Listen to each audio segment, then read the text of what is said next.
Hi there, this is Steve Spurrier. You can join University of Florida Hall of Famer Shane Matthews and also the two-time SEC Player of the Year every weekday as he brings you all you need to know about the Florida Gators, including news, analysis, opinions, and some of the biggest names in sports. You can find him on Spotify, Apple Podcasts, Google Podcasts, or wherever you listen to your favorite podcasts. Or you can watch him live at 8 a.m. on Facebook, YouTube, or Twitter. Good morning. It's a live edition of PodUp with Matthews in the Morning, coming to you live from the International Diamond Center Studios, where all jewelry purchases in June are 0% APR until 2030. The only diamond and jewelry partner of the Florida Gators. We'll have JC here momentarily. We'll have Dexter McNabb, former Gator running back, played for the Green Bay Packers, lives up in Wisconsin. He will join the program. If you missed it last night, Stanley Cups 2-2. It was 3-0 Panthers. I went to bed when it was 2-0. I woke up, they lost in overtime. That's sports. U.S. Open continues today. JJ Spawn is your leader right now. JC, you're on the Titan More Hotline, courtesy of Comfort Temp. What's going on? Well, the world is a very, I don't know if I want to say dangerous place right now. No, not if you live in the state of Florida. Yeah, Listen to the sheriffs. Listen to the sheriffs. I love those sheriffs. Yeah, you will be better off. Listen, I think, we got this College World Series about to crank up. I'm very excited about the two games today and then, of course, tomorrow. If you're looking at Arkansas and LSU as two teams that are considered the favorite, the way I would look at them, if you want to take them, is I think you would get a better number if you took the loser of that game to come out of the loser's bracket. And I know that's very difficult to do, but I think the Hogs have the horses to do it, and I think LSU has the horses to do it, and your number will be so much better on price. But I really like LSU with their right-handed pitching. I think that favors them against Arkansas. Arkansas has some trouble with right-handed pitching. At least it did when they played in 3 games earlier this season when LSU beat them 2 out of 3. And in one game, it was basically a run rule scenario. I don't know why it would be any different right now. We're just playing one game. So if you want to take LSU, you better get them before the game. If you want to take Arkansas, I would say get them before the game and then take the loser of that game to win it all, and you'll get a better price. Other than that, you've got Murray State, the 4th ever 4 seed to make the College World Series. So there's only been 4, and they are one of them. And so they're going to be a sentimental favorite, I think, amongst most of the people here. And I think they'll bring a lot of folks from Kentucky. It's not that far. Fayetteville is going to be well represented. Arkansas is going to have a boatload of people. And of course, we all know LSU will have a lot of people. So I'd say it'd be about 40% Arkansas, 50% LSU, and at 10% everybody else in terms of fan representation in this College World Series. That's pretty much what they're saying. And the Jello shots will go crazy here at Rocco's. It's a great place to go, folks. If you've never been, Florida's given you a couple of opportunities to go for sure, but maybe just go 1 year to go because you will see 8 schools and their fan bases really well represented, and you will have a great time. Other than that, we've got the U.S. Open. QB, what did you think? I thought, the players that started early in the day really had their way with in terms of able to score and not get in trouble. But then we saw the rough come into play as the later guys teed off, and I think it became harder as the day went on. What do you think? Yeah, I loved it. I love it. I think it's going to get harder and harder. I think people need to be aware. Kepka's in that zone right now. Like him? Did you hear about him and his swing coach going at it? No. Jumped his ass. And he says, that's what I needed. And he goes out and shoots 2 under par. The swing coach did? The swing coach jumped his ass. Yeah. He said he jumped his ass a couple of years ago and I think he won a major. So, because Justin Thomas had to go over there and make sure everything was okay. Well, did you happen to see, I saw it only on Twitter, JC, the Bryson DeChambeau ruling? What is that? I don't know where he hit it, but he's allowed to go drop it in the middle of the fairway. But the rules official makes him so he doesn't drop it. JC, he goes and places it. Oh. Then the rule official goes, no, you gotta come back here and drop. I don't know what the whole deal was, but I thought it was unique and bizarre that he would even think it was okay for him to place a golf ball. Yeah, I'm surprised he thought that would be okay. There hasn't been any rain. There's no mud out there. Nobody said anything about placing golf balls. Maybe that's what they let him do on the Live Tour. QB, is that what they let him do on the Live Tour? There's Place? no telling what they let them do on the Yeah. Live Tour. I've never So I watched the mean, Live Tour, and I never will. right. So maybe that's what they're used to. I'm excited about John Spawn, otherwise known as JJ Spawn. He came very close to winning a tournament this year. He lost in a sudden death playoff earlier this season. But he really is just the boring kind of guy that hits it straighter than an arrow and doesn't get himself in a lot of problems. You know what he's ranked in the world, JC? I'd say 75. 25th. No, 25. Okay. Yeah. Well, he's had a good year. I mean, again, he could have won a tournament this year. He was in a sudden death situation. He hits it straight. He's plus 1,200 right now. Your guy Koepka's gone from 40-1 to basically 10-1 in one day. And if he leads by the end of the second round, he will be below 5-1. I think our highest picker or player, of all I think I picked Ben Griffin, who's in 6th right now. Yep. John Rahm, I think you have. He's in 10th. How about Shane Lowry at +9? Everybody was on him. What in the hell happened to that guy? Well, you have one bad hole, boy. And of course, my Koreans, Si Woo and Sun Jae. Yeah, you didn't pick tied at 3rd, and I didn't take him. You didn't take him. Okay. Well, you only get to take 5, so I mean, you can't take the whole roster. I usually take at least 1 or 2 South Koreans. I mean, I think the cut will be somewhere in the +5 area, maybe. I'm going to predict the cut's going to be +7. +7, okay. You think it'll be better scoring today or worse scoring? Worse. You think it'll be worse scoring today? Okay. Yeah, even though they've all played harder and harder. Well, it could be. Yeah. I mean, listen, the rain is going to come probably tomorrow. Don't be confused of what that's going to do to the greens. They'll still be lightning fast because of the way that those greens are, the technology with the sub-air system that dries them out. They'll dry out in no time. But the rough will get very difficult, very hard. It's Soakmont, it's Soakmont with the rain. And if the rain gets going and the rough comes into play more and more and more, as it seems to have done yesterday as the day went on, these guys are going to have nightmares out there. Which is what they want. This is what the SGA wants. This is how they play it. Yeah, for sure. Who plays today in College World Series, JC? All right, Coastal Carolina is going to start it off, and that game starts at what time is it? Let me see, 2:00. I want to say. So, the Chanticleers are they are at 2:00 with the Wildcats of Arizona. If the Pac-12 had still been in existence, you would have 3 Pac-12 teams in the College World Series right now, assuming they would get through their conference and so forth. But Arizona, Oregon State, UCLA. And today it's Arizona and Coastal Carolina at 2, followed by Oregon State and Louisville. Oregon State played an independent schedule this year, so you have to give them a lot of credit for just finding teams to play and doing it well. And they play the Louisville Cardinals, who I have at 25-1. They are one of the long shots, if you will, in this tournament of 8.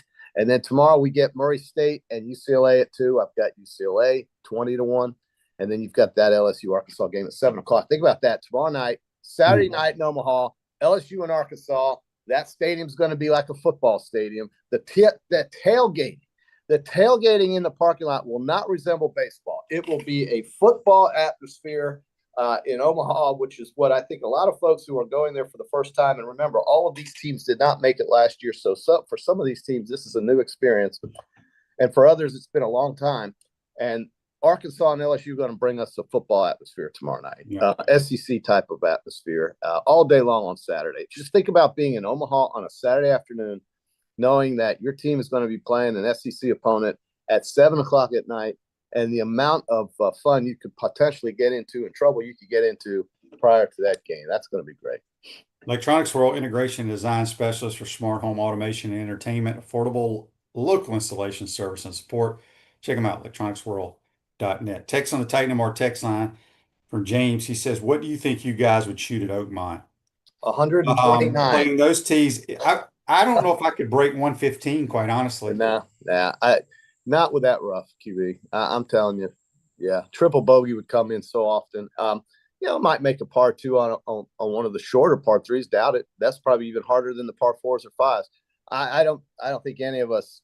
They had a thing on Twitter the other day I saw where before the tournament, I think it was on Tuesday, some reporter was asking like JT, about 15 different pros, what they thought a 10 handicapper, or no, an 18 handicapper would shoot. Most of them said around 140, 150. I don't think an 18 handicapper could shoot that because I played with some 18 handicappers and they shoot almost 100 on a basic golf course, no rough, and Well, they can go long. 7,300 yards for an 18 handicapper is impossible. There's going to be some carries you won't even be able to get to the fairway. We know some guys who can't hit it 220 yards off the tee. So that's death. Forget it. You've got 500-yard par fours, you've got 600 some odd yard par fives, and you've got 300-yard par three. It's a different world. And listen, Scotty Scheffler, best player in the world yesterday, you could see some of that frustration. He was banging the fairway like it was the fairway's fault for him putting one in the rough. It's not the fairway's fault. And when you see a player like that who's so level-headed, it just is robotic with the way he plays, actually show some emotion and throw a temper tantrum out there or a fit, and not a big one, but something that you don't see, then it's getting to him. And it's hard. And the putting is incredible how fast the greens are. And it does affect these guys. I saw some putts being missed yesterday that typically wouldn't be missed. They are running 14 to 15 on the stump meter. If you know what that means, you'll know that is as fast as you will ever see on a golf course. Braun71 says on YouTube, brought to you by Quality Plumbing. QB, when is the next time you will have Will Miles on with you? I have so many points on this QB position. I'd love to see you discuss with him. I'll probably have him on sometime in July. Talk about his magazine. Who is that QB? Will Miles. He has this magazine. I forgot what it's called. It's just a Gator magazine. Okay. But he's one of a lot of these people, they do a lot of breakdowns, right? Oh yeah. Some of that stuff is just so over the top, in my opinion. That's great. You can create a cottage. The funny thing, I told this one coach that I had, because I got along with all my coaches in the NFL, but I had one guy who was the quarterback coach. He may have been the offensive coordinator at the time. He didn't play quarterback. Sharp as a tack, though. And he was sitting there. I wasn't the starter. I may have been in Carolina at the time. So we had Kerry and Steve Berline and myself. And he's rewinding it, and he's like, "Well, Kerry, what? I would have done this. You should have looked this guy off and thrown it over here. You should have done it." Eventually, I went up to him, like when we were walking out to practice. I said, "Coach, why would you even know what to do when you've never played quarterback? Right? You've never sat in the pocket with 300-pounders in your way coming at you, and you have to make a split decision and find a passing window. Until you actually do that, it's easy to sit behind a projector and rewind it 42 times saying you should do this, you should do that." Yeah. And I've never had any respect for anybody that continues to do that, that's never done it personally. I get that. If I were you, I would feel the same way. It's hard to take that kind of advice from somebody without that experience. Right. Until you sit back there and actually do it. Okay, if somebody does that and then talks about it, okay, you can believe them, or not believe them, but agree with them. But that was the great thing about Coach Spurrier. You like, "Coach, I couldn't see anything." Because, "All right, I got you. Let's move on to the next play." Yeah, but there's a little bit more understanding from coaches who have played that position. Now there's a lot of coaches out there that haven't played. Dan Mullen, I don't know if he did he right, but I'm saying, but he's very good at what he does, calling plays. But I don't know if he's, the point of the thing is when people break down tape and they keep rewinding and say, "Well, he should be going over here." You don't know what the play was called. You don't know what his read is. And you've never sat in that pocket. Mm-hmm. That's the key. Yeah, that changes a lot. It changes a hell of a lot. A lot of thinking. Who is you know the answer to this, but I'll just let you say it anyway. The one coach in the SEC that's never played football. The one coach in the SEC that's never played football. Head coach. Oh, it's Eli Drinkwitz. That's it. You got it. Yeah. You like him though. You like the way he I think he's plays, very good. his I think he's calls very good. plays. Yeah, he's got it. I mean, it doesn't mean you can't call plays, but I don't like it when somebody sits and who's never had the experience No, it's in the heat of the moment it's trying to hard. tell you what to do. Well, who was your quarterback? For kicks, old time sake. Who was your quarterback in Carolina? You said Burline? I was there. It was Kerry Collins, Steve Berline. Kerry Collins. That's it. We had a great quarterback room. We had fun. And Did we? Steve, You talking about a group that played a lot of golf? I will tell you. Oh, Yeah, I oh. will tell you, Kerry Collins, Kajana Carter, that Penn State team was the best team in the country that did not win a national title that year and could have easily won a national title. They should have been voted the national champions. Yeah. They were the best team in football. Kerry Collins was unbelievable how good he was. College. Text on the Titan Mar text line from Daryl. Good morning, guys. Headed to Cedar Key today to do some snapper and grouper fishing. Okay. People are happy. Florida is not having any noon games at home. I personally don't have a How problem about with that? because sometimes we can see good games in the evening of the comfort of our home. I agree with that, Daryl. Kimmy, tell me about this because you were very concerned about the Florida Ole Miss kickoff in November. That's the only one I'm excited about. The other ones we could play at 10 a.m. I could care less. Why have we already determined? I thought there was like a 2-week window before. No. So they've come out. They have a window. So all the Gator games that have been designated, there's 4 of them, I think, at the beginning when we know exactly when they're going to be played. All the other ones are either they're at that 3:30, 4 o'clock slot. So it'd be either the old CBS game, who does it now? ABC or whatever, or the SEC Network game, which is around 4:30. Okay. Or a 7 o'clock next. Oh, so that's the only window that's available. Yeah, we are not slotted in any of the noon games. Fantastic. I know Lane Kiffin's excited about that. He had every right to complain about Mississippi not playing prime time. Played Georgia Bulldogs at 11 o'clock in the morning. Awful. And LSU always gets the night games. I think that's great. Okay, well that makes me feel good. That changes my thinking about going to Oxford for sure now. Yep. I've got the earliest that game will be 2:30 their time. And that's perfect, really. So yeah. Oh man, folks, November 15th is your date to go to the Grove for the first time in decades to see the Gators play. And that's the trip that through the Booster Club or Gator Boosters or whatever they put on where you can buy a plane ticket and all that kind of stuff. That's the trip. That's the trip this year. Or you can play golf in Jackson, Mississippi, make a bunch of friends and get invited. That's right.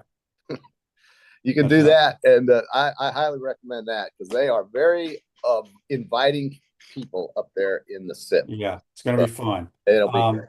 Nat says on Facebook Live, brought to you by Mel Law. Nat. It was reported that Dan Mullen said the UNLV facilities were better than Florida's. I said that too. Now look, let me just say this. Come on. That could be true because you got to remember, Dan was not the coach here with the new football facility. Oh. Yeah. So it could be true.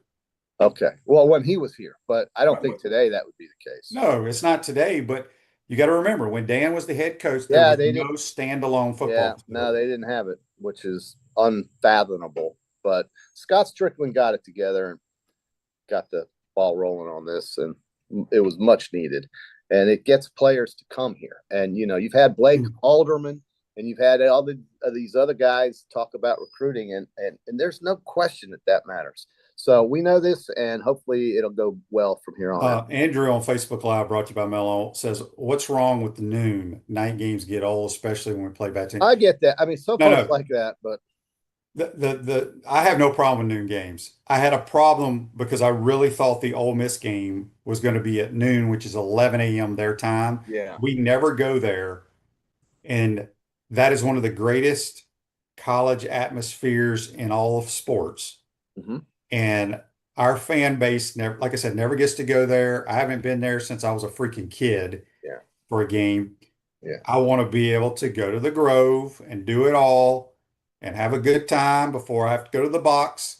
And so now with it being a early at the earliest a 2:30 start, well, Yeah. everybody will get get the experience. Right. And really, who feels like doing all that at 8 o'clock in the morning? Right. I think QB, I think it's great. And I get some of these people that like the noon kickoffs because then you get the whole day to watch the rest of the football schedule. Like we should. I really wish we were playing Long Island at noon. Yeah, those kind of games, I got no problem for noons. But the experience of the team whose town is hosting the game, the local economy, everybody does so much better when people are there on game day to enjoy the game and not leave after the game at 3 o'clock in the afternoon. People have to buy hotel rooms when it's, well, most of the time when the games are played at a normal time, and people have to eat, drink, and do all the things that take a lot of time. The experience is much better. Listen, Ohio State fans are pissed. They're playing the Texas Longhorns in the Horseshoe at 11 o'clock in the morning. That's terrible for them. They don't want that. They're not happy. The athletic director, Ross Bjork, has even come out and screamed about it. But Fox controls all of this because they're the ones writing the checks. So they say, okay, Ohio State, Texas, you're going to play at noon local time. And for you folks in Austin, that means get up and turn the TV on at 11 a.m. I don't know. I mean, I don't like it.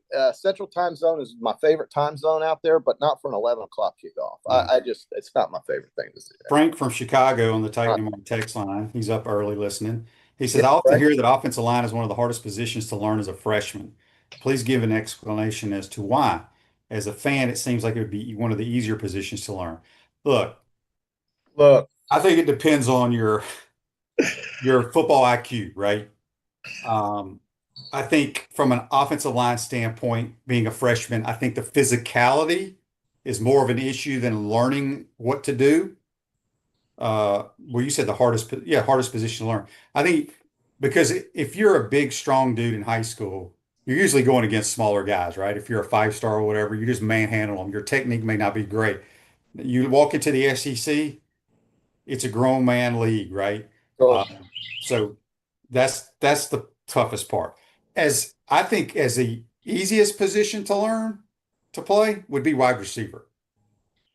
If you have any sense of how to look at a playbook, would be wide receiver. There you go. This Day in Sports brought to you by Campus USA Credit Union. Put some star power to work in your financial life at Campus USA Credit Union. We're a proud member. Who's the proud member that banks there, JC? Coach Stephen Orr Spurrier. You're dang right.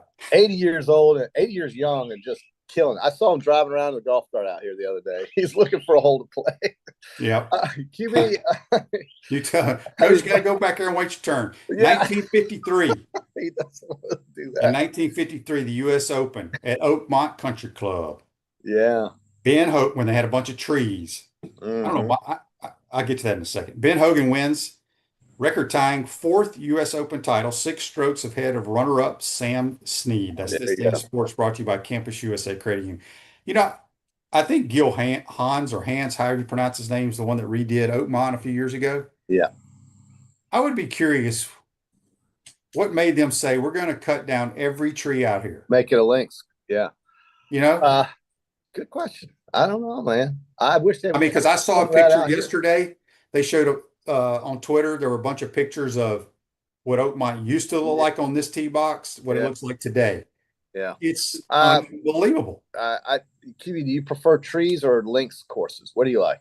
I like both. And I think Oakmont, take the namesake, Oakmont. It was probably 1,000 oak trees out there. Yeah, it's in 2 boroughs outside of Pittsburgh. It's in the Plum Borough and in the Oakmont Borough. And there's a highway, the Pennsylvania Turnpike, that splits the golf course. It's right. You got to go across the bridge. You walk across the bridge. There's 5 or 6 holes in the Plum Borough, and then the rest of them are in the Oakmont Borough. Very wonderful place, northern Pittsburgh. I think it's northern Pittsburgh. If you ever get a chance to go, we have a friend who's played it now. I've been asked while I was playing in the league. One of my coaches, dad was a member there. Oh. And he kept telling me, anytime you want to come play, I'll just call my dad and they will take care of you. And my dumb ass never called. Never did it. Why didn't you do that?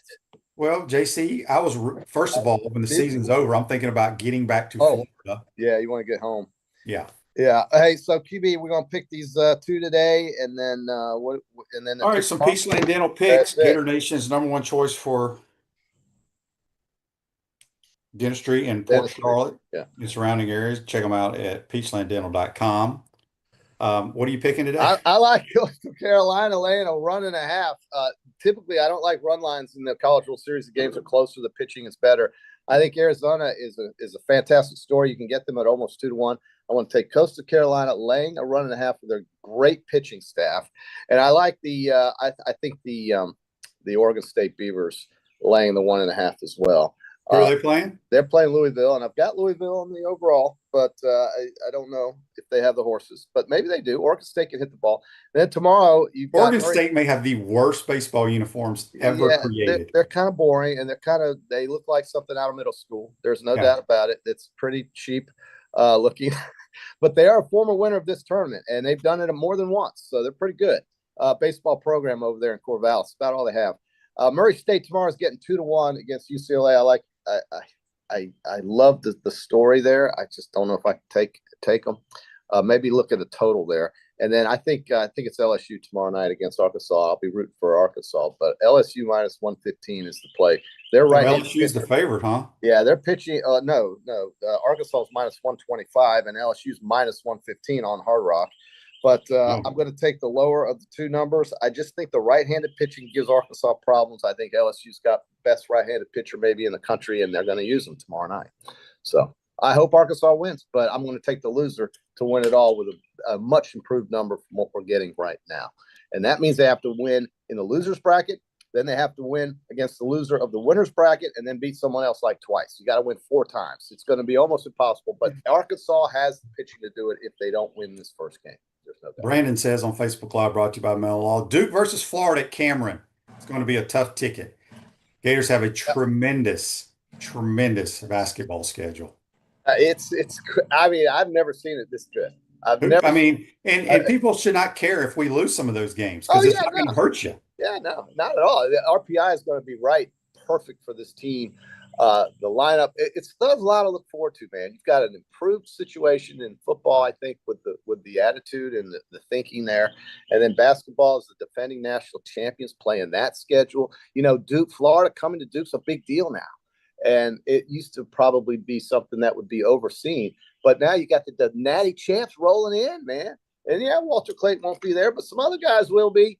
And it's going to be tremendous for the school and for all of the attention it's going to get. Really is all positive. So hopefully they'll play well. I think the whole thing for me changed for Florida basketball when they went to Auburn and kicked the snot out of the Auburn Tigers when they were down. How many points were they down in that game, QB? And they came raging back. I liked them from day one. Yeah, you did. You always did. But there was some doubts for me because the game up in Knoxville was terrible. One of the worst performances they had. It happens. But it happens. You're right. And so they got it together, went to Auburn in the jungle, and beat the #1 ranked Auburn Tigers. They beat them. Before we get out of here, Tony says the Long Island game should be at 9 a.m. I agree, Tony. Yeah, that's a scrimmage. I mean, we can beat the Sharks, feed them lunch, and put them on the plane and go home, and we can all go watch some good football. Give them a check. Yeah, give them a paycheck. Let them say, "Here's your money. Good luck." John says on Facebook Live, brought to you by Mel, I know you're a uniform guy. Who has the best baseball uniform? It's not even close. It ain't even close. And they got about 7 different combinations. Who is it, JC? It's the team that I thought would make it, the North Carolina Tar Heels. We love that baby blue, and their combos are just absolutely perfect. Perfect. The white pinstripes, the blue pinstripes, the blue on white pants, the white on whites. And they got multiple hats. Beautiful. It is gorgeous. They have clearly the best uniforms in America. The best thing I've ever seen on baseball. It really is good. But in this case, I kind of like in the 8 teams we have, I like just the plain old boring. I kind of like that gray, the grays. LSU wears gray, Arizona wears gray, Arkansas wears gray. Everybody wears gray. Yeah. In this field, Louisville's kind of got some odd combos. Coastal Carolina with the teal though. That's kind of different. That's probably the most different uniform is the Coast. These guys are good, man. They're going to play Arizona. They're very good. I told you that. Watch. Yes, you did. You said the pitching was as good as there is in the field. All right, Willie Stargell, we got to go. All right, man. Willie Stargell with his Pittsburgh. We are family hat. That's it. We got to get to Dexter McNabb. Have a good weekend, JC. All right, we'll see you Monday. That's JC joining us on the Titan in my Heartline, courtesy of Comfort Temp. Quick timeout. Come back. We'll be joined by a former running back for my freshman class. Played for the Green Bay Packers, Dexter McNabb. You're watching and listening to PodUp with Matthews in the Morning from the International Diamond Center Studios. We'll be right back. Our premium sponsors are Campus USA Credit Union, International Diamond Center, Meldon Law, QC Kinetics, UF Health Orthopedics and Sports Medicine Institute, JF Hayden Craft Liqueurs, Florida Cracker Kitchen, Los Linderos Tequila. Gridiron sponsors are Baker Sporting Goods, Cogent Bank, Comfort Temp, Electronics World, Florida Victorious, Gallo Car Wash, Miapa Latin Cafe, Peachland Dental, Quality Plumbing, Ruse Ogre State Farm, Silverback Concrete, 84 Lumber, Big Mills Cheesesteak, Celebrate Primary Care, Dowling Sign, Gator Bait Media, Gator Dominoes, Ironwood Golf Course, Tropical Smoothie Cafe, UF Bookstores, Nest and Wow, MG&A Wealth Management. Watch and listen to us live on Facebook and YouTube. Listen to the podcast whenever on Apple or Google Podcasts, Spotify, or wherever you listen to your favorite podcast. Remember to like, follow, and subscribe so you don't miss an episode. To become a sponsor, call my man Freddie at 352-284-3733.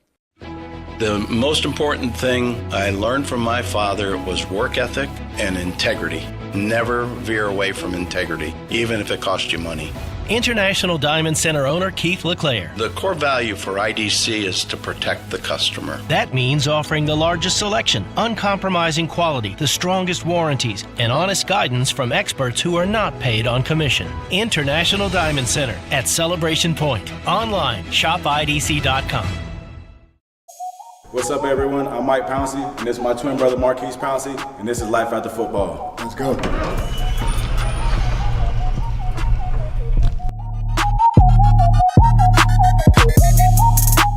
We are the owners of Tropical Distillery, and JF Hayden's is our liqueur brand. We have 5 different flavors: a mango, a lychee, an espresso, citrus, and key lime pie. We pride ourselves on not only being a Florida-made brand, but also a cocktail solution.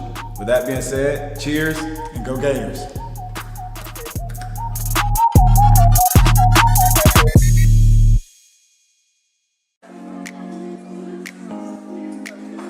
Coach, you know what always impressed me? How you beat Florida State to win the 1996 National Championship. And I was really impressed with your 06, 08, and 09 Gator teams. And the way you coached Danny to the Heisman Trophy. A lot like what you did with Tim Tebow. You know, you won more SEC championships than you lost home games at the Swamp. And you had plenty of super games in front of our Gator Nation. Yeah, there really is something special about the Swamp. I guess that's why we say about the Swamp, only the Gators get out alive. To the Swamp and the Gators, with the best beverage served at Spur's Gridiron Grill, 100% agave, Los Linderos tequila, aged in bourbon barrels for a smoother taste. I think you mean Head Beer Coach 1966 lager, a crisp, light, bodied lager for easy drinking. Nope. Los Linderos tequila, smooth enough to drink neat and bold enough to elevate a cocktail. 1966 lager, enjoyed on game days in the fall or whenever you need a winning cold brew. Los Linderos tequila. 1966 lager. Los Linderos. 1966 lager. Y'all stop bickering. Okay, you're both wrong anyway. The best thing Spurrier's Gridiron Grill offers are Jerry's famous chocolate chip cookies.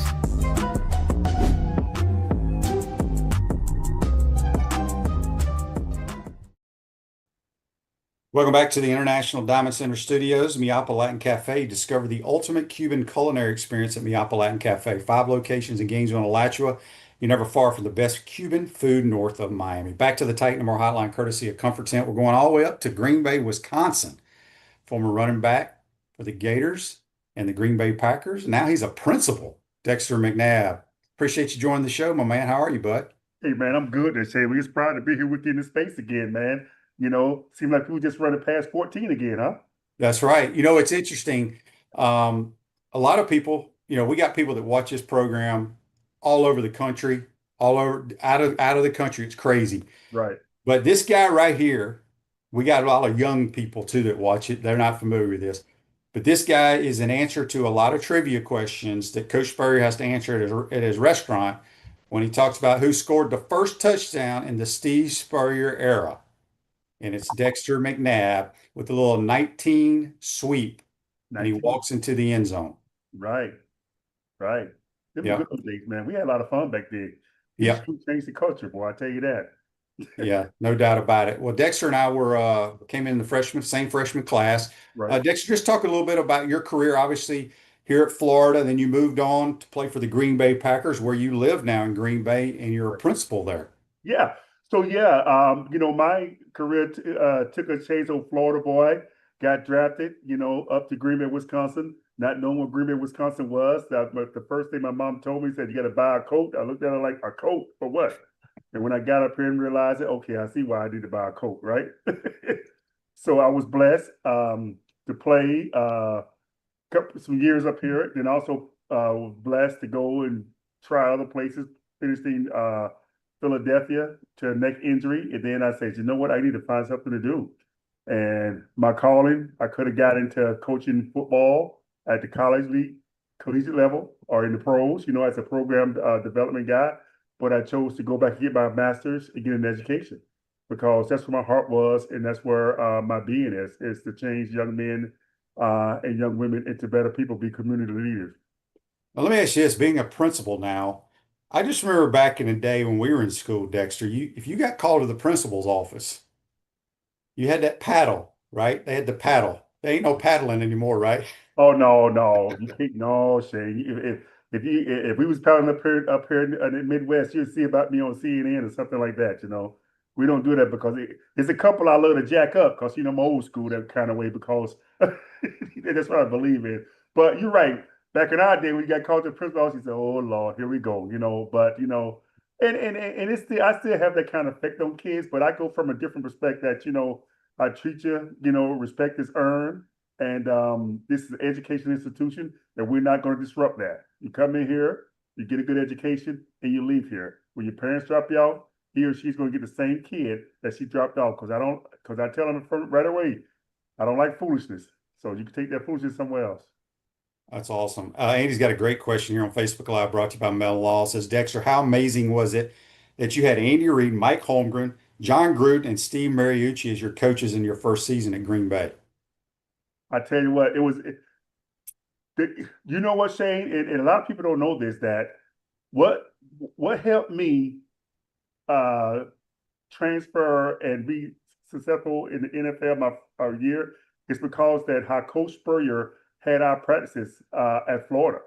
Because when I came to Wisconsin and it came from the West Coast type offense, you know what I'm saying? It was just like it was who's in college.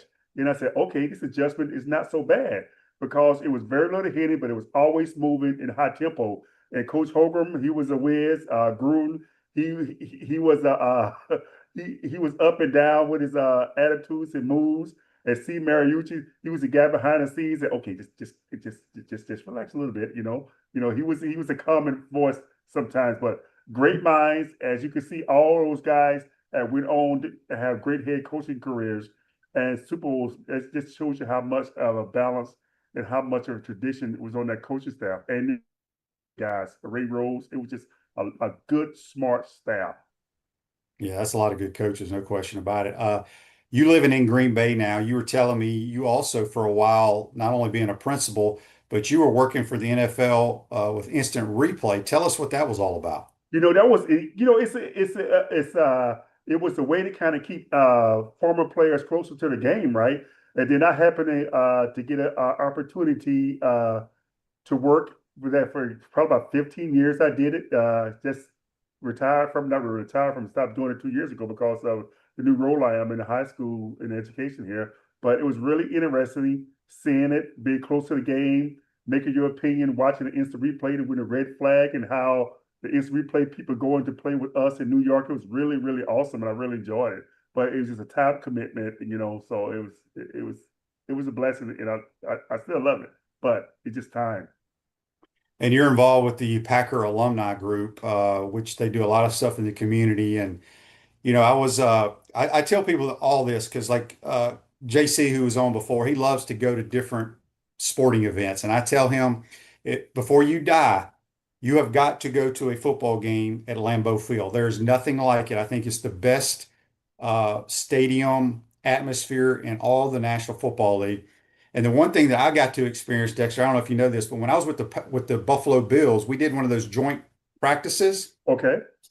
So we were there for like 2 or 3 days, and then we played the preseason game. But we got the experience to go from the locker room, ride a kid's bike, Yep. down to practice. And I Right. have a picture of that. I thought that was one of the coolest things ever. You got to experience that as a Packer as well, right? Right. Like I'm saying, Shane, is the fact is that coming up here early September, before it get real cold now, early September in October, and the atmosphere around Lambeau Field is like the atmosphere as like playing in the SEC. I mean, you walk through the freaking parking lot, guys might be roasting pigs and all that kind of stuff. I mean, it is awesome. It's just that it just have that vibe of a community and fun, and man, it's awesome. It's seriously like playing the SEC. That's like I said, the transfer from college to the pros up here was easy for me because of the foundation that was laid by being at the University of Florida under Coach Spurrier. Speaking of University of Florida, Jonathan has a text on the Titan MR text line. He says, Dexter, what was the greatest moment you had playing at the University of Florida? One of the greatest moments I had at the University of Florida is that I'll tell you a story. You remember when I forgot when we played, and we didn't know. Usually on Sundays we go and watch film and everything, and that's when everything had went for shambles. That Coach Galen Hall was going to be gone. Right, we had that meeting. Right, and then we didn't know who the head coach, Coach Darnell, finished out. And then here comes Coach Spurrier. And he came in, man, and we said, "Oh boy, here we go." And I can remember, I don't know who, one of our teammates was up there filming in the room, and I forgot who the guy's name, but the Coach Spurrier just looked at it, and man, it was on. And the first thing when he took that turf up, I said, "This guy means business." And so, but that was one of my greatest moments to kind of see his take and from how he was so a wizard of the game and how he could change on a dime with play calling and things like that. It just how you absorbed it, and and I really was just amazed by that. How he could come in and change the culture so quick with his mindset, and he stayed the course, and that was good stuff. Yeah. Nathaniel on YouTube, brought to you by Quality Plumbing, says, "What's up, Dexter? When was the last time you've been back to Defuniak Springs?" I was back there last year, and I'm going back. I'll be back in Defuniak Springs later this month to my family reunion. Yep. Family reunion. Pretty much all the time. Dan Bond on Facebook Live, brought to you by Mel Law, wants a good Jan Hall story. God, who was that? Who was our RA? Was it Howard? Was it Howard? Howard Brown. Howard Brown. Man, I tell you what. I don't know if I should say this on your show. God, we had some characters on our team, Shane. No doubt. Characters, and we used to get the guy used to order chicken wings from the Purple Porpoise. And some of those Miami boys, they ain't gonna call no names, So the Miami boys, the poor guy came there to deliver chicken wings and some pizzas, and man, he left his car on, and he went down there, and some of his pizzas and chicken wings was gone, and I said, "Boy, these jokers here, especially for Miami, man." So it was it was interesting in Jan Hall, man. But I love Jan Hall though. I liked it. Jan Hall's, it was different. It was different. Carl on the Titan MR text line wants to know, Dexter, was it more difficult blocking in the SEC or in the NFL? NFL. Yeah. Because in the SEC, in college football, you'll find a weak link in some area, but in the NFL, the smallest guy would knock you out. So it was very and guys are so much quicker to the point of attack. You know what I'm saying? Because you can kind of adjust a little bit when you're in college. You get knocked off your course. You can get back on it and still be able to pop them with the hands and hit the face. But in the NFL, man, those guys beat you to the point of attack. And you got to say, "Oh, I got to hold on here," because that's their livelihood. So it's the NFL, 100%. Bill wants to know, to the Titan MR text line, when's the last time you came back for a Gator game? a long time. And I was just talking to my son. I said, you know what, we need to get back to a Gator game. So because like I said, it was hard to get back once you're a principal and I was doing instant replay, I couldn't leave on Saturdays and Sunday because I got to get to do that. So I want to try to get back. Might try to get back this year to watch a game. Yeah. Andy's question on Facebook Live. Dexter, did you hang out with Edgar Bennett in your rookie season, and how did you adapt to the life in Green Bay? I tell you what, Edgar Bennett to this day right now, he's still my best friend. Right now, he was with the Raiders. I was just out there last year, and now he's back in Jacksonville coaching wide receiver for the Jacksonville Jaguars. He's I did not know that. back as a wide receiver coach for the Jacksonville Jaguars right now. So I will be in Jacksonville probably this season. I've got to pick a game. I'm coming down there to watch that. But yeah, we hung out a lot. We still best friends, just like my brother. We talk pretty much at least once or twice a month via text. Just talk to each other. He's a good dude. There's no question about that. Good man. Roger wants to know, do you talk to Willie McClendon any? You know what? It was just Willie's birthday yesterday, and I just texted him on Facebook, wished him a happy birthday, old Willie Mac. So he's probably somewhere laughing loud. I saw Willie. Gosh, I don't know if it was at a game or something. He's still jacked up, man. I think you two could still play. Yeah, y'all are in good shape, man. Yeah, that's the more Florida genes there. You got those Mississippi genes there, Shane. We just those Florida genes here, man. Yeah. All right. So this question here put my glasses back on, from William. He said, Edgar, have you ever coached any high school football at the high school you're the principal at?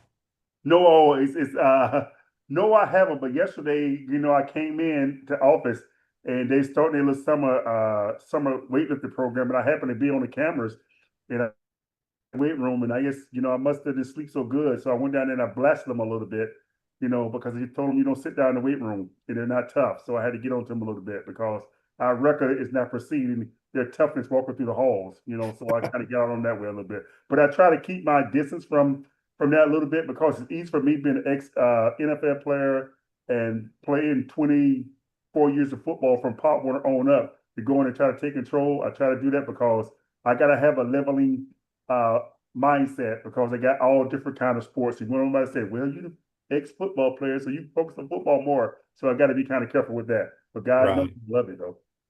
James on the Titan MR text line wants to know, Dexter, what visits did you take other than Florida?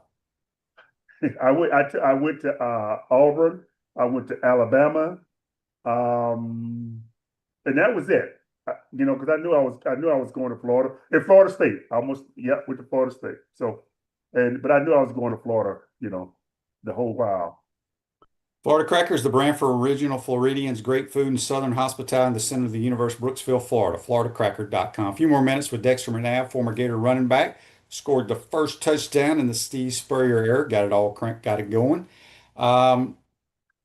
Dexter, I'm curious your thoughts. Being kind of an administrator now, this whole NIL thing is out of control, right? What are your thoughts on the NIL? You know what?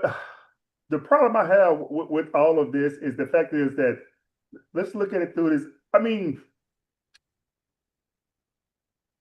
I just think that they could have did a better way of managing this because they put it out there and did not even try to bring restraints on it, and now it's buck wild now. What are we doing? Should I think college athletes should get some kind of compensation because of likeness and all that kind of stuff? Because the NCAA been making money off these kids, us, all years? Yes, I do. But for these young men, and I'm going to say young women also too, I mean, these kids, they don't have to, what are you playing for? You could get all your money in college. What are you playing for? So I just think there should have been a lot more conversation, they should have brought a lot more ex-players or men and women of the sports to have some kind of decision because right now this is just a racket. I mean, Shane, you can play with Florida this year. Next year, you go play at Alabama and you can still keep all the money. Come on. It needs some kind of, it needs some stableness in it. And you can't do what you did and now you're going to try to reel it back in. It's a mess. It really is. So, do you go to most of the home Packer games? Sometimes, yeah, I do. You don't go when it's No, blizzard, right? I'm not. I'm not. I'm not. I mean, I love football, but it's just something about not being paid, being out there when it's 20, 30 below in that wind, whistling across. I ain't got time for it. I don't blame you. Andy wants to know, Facebook Live brought to you by Mel Law. So now you're a Wisconsinite. Are you hunting and fishing in your spare time? Oh, Shane, yeah, man, yeah, dude. I hunt and I go up to Canada fishing, but yeah, for the last 15 years, it's not a hunt season. I don't get me a big buck. So yeah, I hunt every year. So you've done the ice fishing thing? Well, yeah, I did it, but I don't do it anymore because I had a bad experience probably about 15 years ago. I called myself, see up here when it gets cold, you can drive on ice, right? Yeah, I still don't trust it. Yeah, there you go. So, but here I am. I said, okay, you guys do it. I see all these cars out here. So I'm out there. I'm on a bucket fishing, and the ice cracked Oh, right up under me. And Shane, if you could have saw me, I think I ran the 40, probably about 4.2. I ran up the ice. I slipped and fell. I said, guys, I am done. I will stay in the truck. If you guys can finish, catch y'all little sacalets and walleye, I'll be in the truck. I'm done. So I haven't been ice fishing in about 20 years because of that. yeah, I've seen people do it. I've never done it, and I have no desire to do that. Yeah, I'm So, done. I can attest to that 100%. I have no desire to do it ever again. Alan says on YouTube, brought to you by Quality Plumbing. Listen to Dexter bringing up all those games I haven't heard in so many years. Very proud of you, big guy. We are proud of you, man. Being a principal, being very successful up in Wisconsin. Appreciate your time, Dexter. Make sure you get down. If you get down to one of these games down here, I think Coach Spurrier, he's into all these reunions and stuff. We had one for the 90 team. I think it was 30 years. So that would have been in 2020. Right. We should be having one for this year, the 35th anniversary of the 1990 team, right? That'd be 20. Yeah. Yeah. I mean, the thing about with all this stuff, Shane, if I knew about all this stuff way in advance, hey, I'd be there. But like I said, that's when I was coaching. I mean, doing the instant replay, I couldn't get Right. down. But man, I would love to get down there with you guys and see everybody because we're getting up in age now. There's no question. Dexter, good stuff as always. Be safe, my friend, and appreciate your time. Hey, I appreciate you. Thank you, my friend. That's Dexter McNabb, former Gator running back number 21. Join us on the Titan MR hotline, courtesy of Comfort Temp. Injuries occur whenever and however, and it's never convenient. For sprains, strains, and minor fractures, UF Health Orthocare makes it convenient for you. 7 days a week, including evenings. Walk-ins are welcome. That's UF Health Orthopedics and Sports Medicine. Have a great weekend, folks. We'll see you on Monday. Take care.